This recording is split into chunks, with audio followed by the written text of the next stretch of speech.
Temulonda Museveni.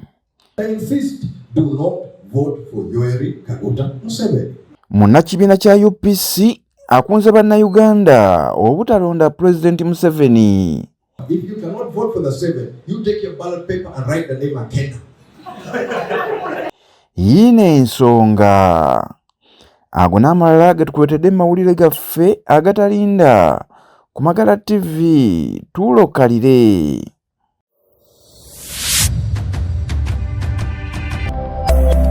Eno ye Magala TV, okumanya we kutandikira. Akena President w'ekibiina kya UPC era nga mutabani we yaliko omukulembeze w'eggwanga Dr. Milton Obote mu mwaka gwa 1985 asabye abalonzi obutakombya munnakibiina kya NRM Kalulu Yoweri Kaguta Museveni gwalumiriza nti yandiba n'omukono kubaamulemesa okubeera kakonge k'okwesimbawo mu kalulu ka 2026. Despite all the semantics and all the going on, I hold Yoweri Kaguta Museveni responsible for my disqualification. And I've been communicating it to all the members who support Akena that it is Yoweri Kaguta Museveni who is responsible for Akena not being on the ballot. And as such, my communication to them is that Yoweri Kaguta Museveni cannot benefit from Akena not being on the ballot. So anybody who wanted to vote for Akena, please do not vote for Yoweri Kaguta Museveni. That's my message. It has been clear and it is very straightforward. There are 7 other candidates. I said, if you want to vote for any of the 7, please go ahead. I have no difficulty with you voting for the 7, but I insist, do not vote for Yoweri Kaguta Museveni. Now, there are those who say, despite all of that one, they cannot vote for the 7. I said now. Ono okwogera bino abadde ku kitebe ky'ekibiina ku Uganda House mu Kampala. Era ono wasinzidde n'agugumbula n'ab'ebyokwerinda abasusse okukola effujjo ku bannayuganda. Clear. Somebody is unarmed, unable to be armed. Somebody is not part of anything.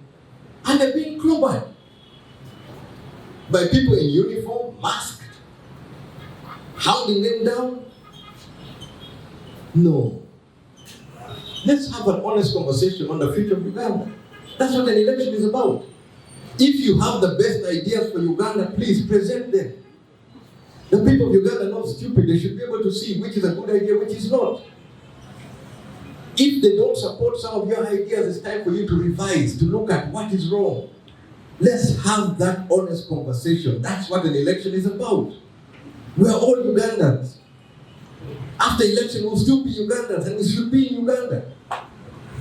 We should not be meting out this kind of unreasonable, unfettered injustice in the full view. So don't do this excuse that no, some of them are telling. I am seeing people who have got the training, the absolute highest training to defend the citizens of Uganda, unleashing that training on the people of Uganda. That's wrong. Ono era avumiridde enkozesa embi eya woofiisi ng'asinziira ku ebyo ebikolebwa abali mu kakiiko k'ebyokulonda. How do you address that issue? Now that is somebody who does not understand the office which you hold. In UK, speaker seeking re-election, no major party will fail a candidate because they recognize the office. The words which come from that office. You don't just open your mouth and just talk wow, like on a street. No.